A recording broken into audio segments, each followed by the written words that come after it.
itu menentukan kekuasaan. Siapa yang berkuasa itu yang mengeluarkan uang. Saya punya koin tahun 1927 digunakan di seluruh Palestina. Ini mata uang Palestina yang sekarang sudah musnah. Itu ada tulisan Ibraninya. Itu ada tulisan Ibraninya. So what gitu loh. Koin itulah yang sebagai bukti siapa yang berkuasa di Palestina saat itu. Dari koin itu kita akan bisa membuka rahasia siapa penguasa sebenarnya. Lihat baik.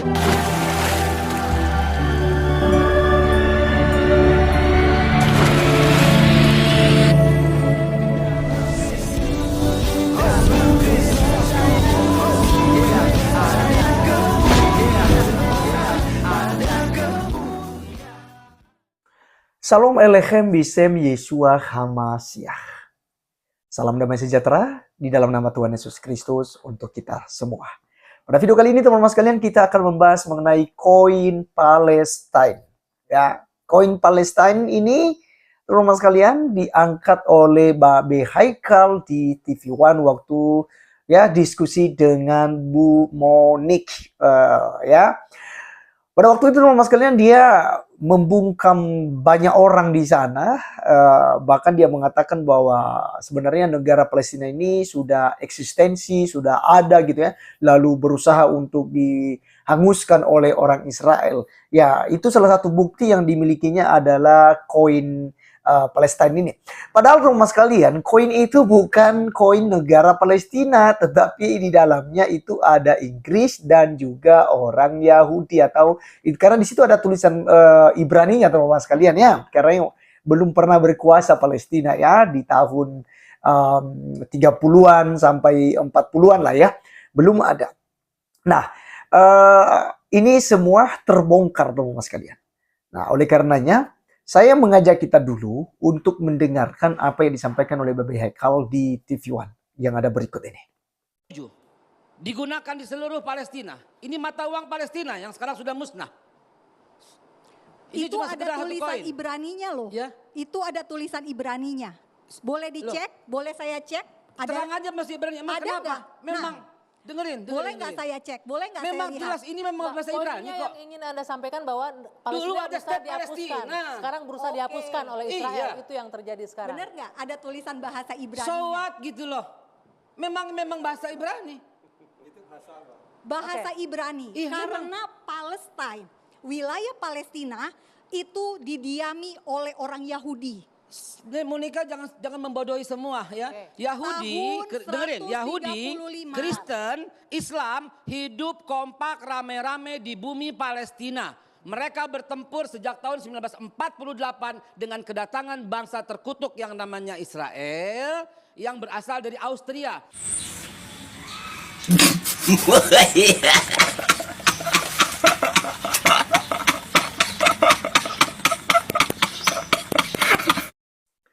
Oke, teman-teman sekalian, itulah yang kita sudah dengarkan dari Babe Haikal ya, dan kalian sudah tahu gayanya, sudah lihat gayanya teman-teman sekalian. Katanya Ibu Monik itu yang membodohi semua, padahal yang membodohi semuanya adalah Babe Haikal dengan memanipulasi soal koin yang ada tulisan Palestina dan di situ juga ada tulisan Ibraninya dan juga tentu Inggris, bagaimana Inggris juga berkuasa di sana. Di Palestina, dan Anda berusaha untuk membodohi mahasiswa-mahasiswa yang hadir pada waktu itu. Nah, kali ini teman-teman sekalian, kita akan dengarkan ya, karena ini semua dibongkar ya mengenai koin ini. Oleh karenanya, mari kita langsung saja untuk mendengarkan percakapan Pak Pendeta Joshua Tehu dengan Pak Sulaiman kalau nggak salah ya. Mari kita langsung saja simak video mereka berikut ini. Itu menentukan kekuasaan. Siapa yang berkuasa itu yang mengeluarkan uang. Saya punya koin tahun 1927 digunakan di seluruh Palestina. Ini mata uang Palestina yang sekarang sudah musnah. Itu ada tulisan Ibraninya. Itu ada tulisan Ibraninya. So what gitu loh. Koin itulah yang sebagai bukti siapa yang berkuasa di Palestina saat itu. Dari koin itu kita akan bisa membuka rahasia siapa penguasa sebenarnya. Lihat baik-baik, itu uangnya itu. Siapa yang mengeluarkan? Inggris. penguasanya siapa? Inggris. Jelas kan bukan Palestina, bukan Arab juga. Ibraninya pun Palestina. Ya, terus. Dalam kurung Eretz Yisraeli atau Ibraninya Lira Eretz Yisraeli. Simbolnya pound P. Tahun Palestina kan? Adalah mata uang di mandat Inggris atas Palestina mulai berlaku 1 November 1927 sampai 14 Mei 1948. Nah, Artinya siapa punya mata uang itu? masih Inggris. Inggris kan? Inggris. Nah, lihat itu. Tanda panah merah lingkaran ini. Dia kan hanya 27, ada tahun 35, tahun 37. 1946 Nah, konsisten, ada kode itu. ya kan? Semua uang tertulis 3 bahasa, Arab, Inggris, dan Ibrani. Pada tulisan Ibrani, sesudah tulisan Palestina, di dalam kurung ada singkatan huruf Alef dan Yud yang merupakan kependekan dari Eretz Yisrael yang artinya adalah tanah Israel. Nah, loh. Begini Pak, itu sudah pasti bacaannya Eretz Yisrael, yang artinya tanah Israel. Palestina, tanah Israel. Mata Oke, teman-teman sekalian, ini luar biasa sekali ya dari Pak Joshua Tewu dengan Pak Sulaiman Panto ya. Teman-teman sekalian, mengenai penjelasan mereka soal koin ini yang dibanggakan oleh Babe Haikal, bahkan juga ya beberapa muslim sebenarnya juga yang mengagung-agungkan tentang koin Palestina ini. Padahal itu bukan negara uang Palestina, karena yang berkuasa pada waktu itu adalah Inggris ya, bukan Palestina ya. Dan itu menerangkan juga dalam koin tadi bahwa tanah itu adalah tanah Israel ya. Seperti yang dijelaskan oleh Pak Pendeta Joshua Tewu tadi. Nah, teman-teman sekalian, kapan sih adanya negara Palestina, bangsa Palestina? Tidak ada, teman-teman sekalian. Sekali lagi, belum ada. Kenapa? Karena waktu PBB di tahun 1946-47, kalau nggak salah, teman-teman sekalian, memberikan ya kesempatan bagi kedua negara, baik itu Palestina maupun Israel untuk merdeka. Justru Palestina tidak mengambil kesempatan itu. Tapi Israel mengambil kesempatan itu sehingga ya mengibarkan benderanya di tahun 1948. Nah, Palestina sibuk dengan berkelahi dengan tetangga-tetangga, teman-teman sekalian. Ya, bahkan kita melihat bagaimana 21 negara Arab melawan Israel. Israel lagi menang gitu ya. Dan kita lihat, teman-teman sekalian, yang menjajah Palestina adalah Mesir dan Yordania gitu ya. Ya, dua tetangga ini sebenarnya ya, menggagalkan gitu ya. Karena negara-negara Palestina atau negara-negara Arab tetangga itu ya mengganggu kebebasan ataupun pendirian negara Palestina ini. Ya, jadi hoax yang dibangun bertahun-tahun yang mendarah daging ya, yang dianggap sebuah kebenaran bahwa Israel lah yang menjajah Palestina. Justru kita lihat sejarah bahwa justru Israel yang terus dijajah. Bahkan itu tanah Palestina adalah tanah milik daripada Israel. Sudah jelas-jelas teman-teman sekalian bahwa itu adalah tanah yang diberikan oleh Tuhan langsung kepada Israel. Bukan manusia yang memberikan loh. Kalau Tuhan yang berikan, siapa sih yang bisa mengambil gitu? Harusnya gitu. Tapi Israel tetap juga mengalah. Dan orang Palestina itu masih tetap ada di sana. Dan Palestina ini sebenarnya nama yang baru teman-teman sekalian. Karena tanah itu sebenarnya bernama Kanaan ya. Tanah Kanaan. Ya, mulai dari zaman Abraham, Ishak dan Yakub itu tanah Kanaan. Nah, ketika Israel masuk ya di kitab Yosua, teman-teman bisa melihat di situ ya, Yosua pasal 10 sampai pasal yang ke-25, teman-teman bisa membaca di sana sejarahnya bagaimana Israel ya merebut tanah Kanaan itu sesuai dengan perintah Tuhan kepada mereka, karena tanah itu diberikan bagi mereka. Dan akhirnya mereka berhasil untuk duduk dan berdiam di dalam tanah Kanaan. Lalu mereka dijajah terus-menerus mulai dari 70 Masehi, teman-teman sekalian ya. Ya. Kemudian teman-teman, singkatnya itu di tahun 135 Masehi ya, kekaisaran atau Kaisar Hadrian mengganti nama Israel ya. Jadi Kanaan menjadi Israel, Israel diganti oleh Kaisar Hadrian menjadi Palestina yang kita kenal sampai pada saat ini. Jadi namanya yang asli tanah itu bukan Palestina, tetapi tanah Kanaan. Nah, teman-teman sekalian, tadi dia bilang baru masuk bangsa terkutuk yaitu Israel katanya ya. Baru masuk di tahun 1948 yaitu bangsa terkutuk katanya. Teman-teman sekalian, ini Babe Haikal ini sangat keliru sekali gitu ya. Anda mengutuk Israel. Teman-teman sekalian, Alkitab katakan begini loh. Di dalam Kejadian pasal 27 ayatnya yang ke-29. Teman-teman saya bacakan bagi kita supaya kita paham ya. Bangsa-bangsa akan takluk kepadamu dan suku-suku bangsa akan sujud kepadamu. Jadilah tuan atas saudara-saudaramu dan anak-anak ibumu akan sujud kepadamu. Siapa yang mengutuk engkau, terkutuklah ia. Dan siapa yang memberkati engkau, diberkatilah ia.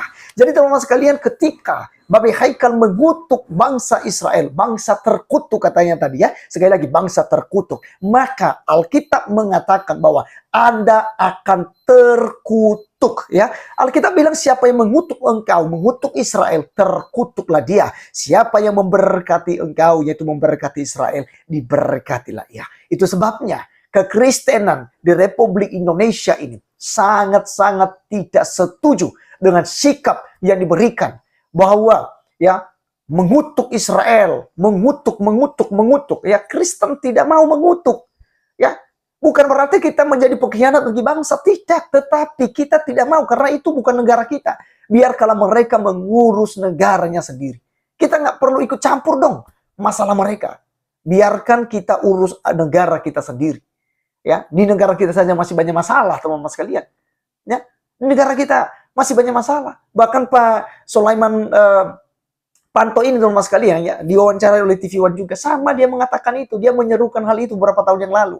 Seharusnya Indonesia tidak boleh ikut campur permasalahan Palestina dengan Israel. Biarkan mereka sendiri, biar mereka yang menyelesaikan sendiri. Ya, kita urus negara kita sendiri yang masih banyak masalah. Nah, teman-teman sekalian, video ini saya langsung tampilkan buat kita seperti apa yang disampaikan oleh Pak Sulaiman ya. Berikut videonya. Ya, Pak Sulaiman Punto, apakah mungkin Anda sepakat dengan pernyataan dari Pak AM Hendro Priyono tersebut, Pak, bahwa sebetulnya permasalahan di Gaza, Palestina itu bukanlah urusan Indonesia. Kita cukup fokus saja ke dalam negeri, tidak usah ikut campur urusan di luar. Iya, betul. Saya sangat sepakat dengan Pak Hendro Priyono. Ngapain kita urus-urus jauh-jauh di sana? Kita saja di dalam negeri masih banyak masalah. Biarkanlah, itu kan urusan Israel dan bangsa Palestina. Kenapa kita harus ikut-ikutan? Kita sendiri masih banyak masalah. Jadi saya sependapat dengan beliau, mari kita urus saja diri kita sendiri. Itu urusan mereka, biar urusan mereka. Karena mereka kan dari dulu seperti itu. Kita juga tidak tahu mana yang benar, mana yang salah. Ya sudah, biar dia sendiri yang menyelesaikan permasalahan. Kenapa kita harus ikut-ikutan? Pak Sulaiman, kita juga masih punya masalah tersendiri. Meskipun sebenarnya posisi pemerintah kita, Presiden Jokowi, Menteri Luar Negeri Retno Marsudi sudah mengutuk keras tindakan dari Israel, Pak Sulaiman. Nah sekarang kenapa yang kita kutuk serangan Israel, tapi kita tidak kutuk juga serangan Hamas ke Israel? Kan sama aja. Itu Israel membalas. Kan kalau dilihat sejak awal, itu kan diganggu. Ada digangguan. Yang menyerang duluan kan dari Hamas, dari Palestina. Israel kan hanya membalas. Jadi itu balas-balasan. Dan itu tiap tahun kok, kalau kelihatannya setiap mau lebaran seperti itu. Jadi saya kira itu sudah hal yang biasa bagi mereka, sehingga ngapain kita urus-urusan. Urus aja di diri kita sendiri. Ya, teman-teman sekalian, itulah yang kita dengarkan bersama. Jadi, kita, ya seharusnya Indonesia tidak, ya, pantas ya untuk kita terus ikut campur dengan persoalan Palestina dengan Israel. Ya, seperti yang disampaikan oleh Pak Sulaiman tadi, biarlah sebenarnya mereka urus sendiri gitu. Urus negara kita ini yang masih banyak terorisme, radikalisme, premanisme, ya, penjajahan terhadap minoritas, ya. Abu Janda dikatakan demikian loh, Anda teriak loh. Ini saya kutip bahasa Abu Janda ya. Di negara ini, maaf nih, kemarin ribut-ribut Israel, menurut saya bangsa kita tuh belum pantas. Protes-protes Israel penjajah. Protes apa? Di protes Israel penjajah, kita di negeri sendiri masih jadi penjajah ke umat minoritas, Bang. Bang, saya mau tanya, Bang. Gak pantas. Anda teriak tentang penjajahan di luar negeri sana. Sementara di Indonesia sendiri Anda menjadi penjajah terhadap kaum minoritas. Berapa ribu gereja yang disegel, berapa ribu gereja yang larang ya berdirinya, pembangunannya diganggu. Ya, berapa banyak ya ibadah-ibadah Kristen yang dibubarin oleh orang-orang yang mabuk kencing ontah. Ya, yang kandurun-kandurun teman-teman sekalian. Ya. Mereka terus mengganggu kekristenan. Nah, ini yang seharusnya diselesaikan oleh negara kita. Karena kita ini negara Pancasila, bebas beragama. Ya, memilih agama dan kepercayaan masing-masing ya. Nah, teman-teman sekalian, biarlah melalui video kali ini bagaimana Babe Haikal ini membangun sebuah narasi yang hoax sekali ya, dan berusaha untuk membodohi ya banyak anak-anak muda di Republik Indonesia ini. Dan biarlah teman-teman sudi untuk share video ini agar yang sudah terlanjur terhasut dari apa yang disampaikan oleh Babe Haikal itu mereka bisa paham kembali dan memicu mereka untuk terus belajar sejarah Palestina dengan Israel ini. Baik teman-teman sekalian, sekian video kali ini. Sampai ketemu di video berikutnya. Tuhan Yesus memberkati kita. Salam.